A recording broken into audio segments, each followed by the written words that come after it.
सुन रहे हैं सुनो साथिया। अयोध्या नगरी में वीरकेतु नाम का राजा राज करता था। उसके राज में रत्नदंत नाम का एक साहूकार भी था, जिसके रत्नावती नाम की एक लड़की थी। वह बहुत ही खूबसूरत थी। वह पुरुष के भेष में यहाँ रहा करती थी और किसी से भी ब्याह नहीं करना चाहती थी। उसका पिता जो है वो बहुत ही दुखी था। इस बीच नगर में खूब चोरियां होने लगी। प्रजा दुखी हो गई, क्योंकि कोशिश करने पर भी जब चोर पकड़ में ना आया तो राजा स्वयं उसे पकड़ने के लिए निकला।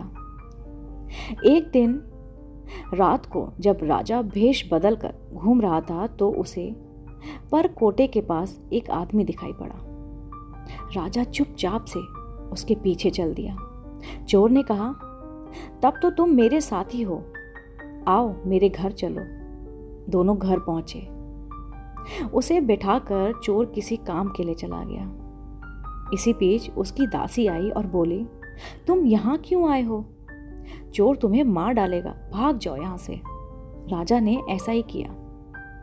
फिर उसने फौज ले जाकर चोर का घर घेर लिया।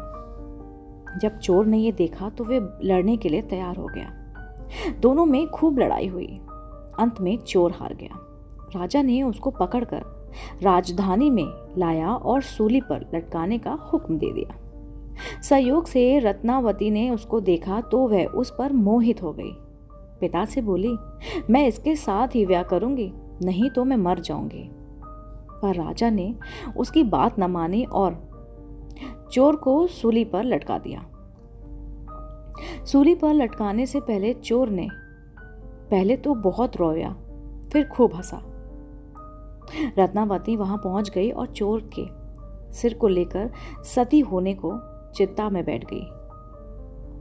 उसी समय देवी ने आकाशवाणी की, मैं तेरी पति भक्ति से प्रसन्न हूं, जो चाहे वो वर मांग।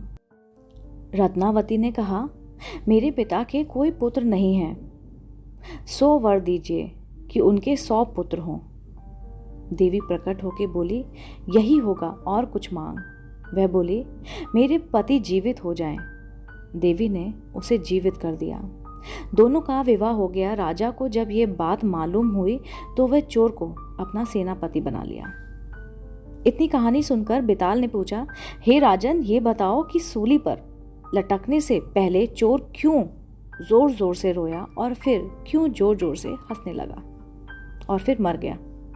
राजा ने कहा, रोया तो वो इसलिए कि वह राजा रत्नदंत का कुछ भी भला ना कर सका। हंसा इसलिए कि रत्नावती बड़े बड़े राजाओं और धनियों को छोड़कर उस पर मोह मुग्ध होकर मरने को तैयार हो गई। स्त्री के मन की गति को कोई नहीं समझ सकता। इतना सुनकर बेताल गायब हो गया और पेड़ पर जा लटका।